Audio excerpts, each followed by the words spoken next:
And religious leaders in Kilifi County are recommending establishment of an umbrella body to regulate churches. They told the Reverend Mutava Musyimi task force reviewing laws governing religious organizations that such a body would be tasked with assessing the doctrines being imparted on followers and punish those found on the wrong. Religious leaders across Kilifi County gathered at the Juwaba Social Hall, ready to give their opinions to the Reverend Mutava Musyimi-led Presidential Task Force of the legal and regulatory framework governing religious organizations. Keenly, they listened as their counterparts gave their recommendations. A section of them said it was high time that religious entities are regulated by an umbrella body that will ensure that the faithful are not indoctrinated. Kila county iwe na office ya registrar wa societies, ili kuweza kuangalia kwa ukaribu huyu tuliyemwandikisha yuakaaje yuafanyaje. Ni vema sana kanisa kupewa uhuru wa kujisimamia kwa sababu ndio linajua haswa mambo ya imani yalivyo. On the Shakahola killings, for which the task force was formed, the religious leaders faulted the security authorities for laxity in acting on information they had been given about Pastor Paul Mackenzie and his church. Kwa sababu tukisema serikali ilikuwa haijui ni uongo. Serikali ilijua watu wanakufa Shakahola.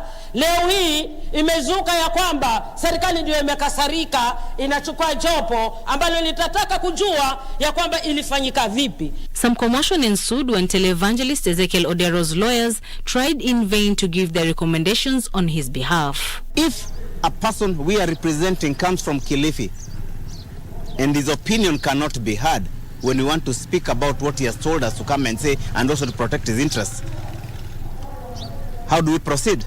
We have been here since 9. Nobody has allowed us to talk. And when now we found out that we cannot be able to put our views, we started collecting our views by recording the proceedings.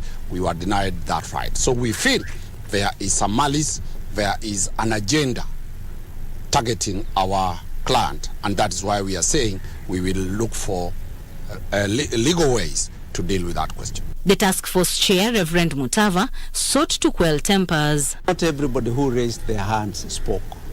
Sawa sawa? Hiyo imeishia hapo. Mutava welcomed recommendations, saying the task force will be steadfast in executing its mandate. So I think that's, I don't want to summarize, mis-summarize what they said, but it was a good meeting and they spoke and we have recorded.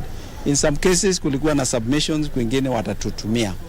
But I'm very glad we came to Kilifi, and I want to thank the Kilifi people. The 14-member task force will tomorrow head to Lamu and Tana River counties. For Prime Edition from Kilifi County, I am Anboro.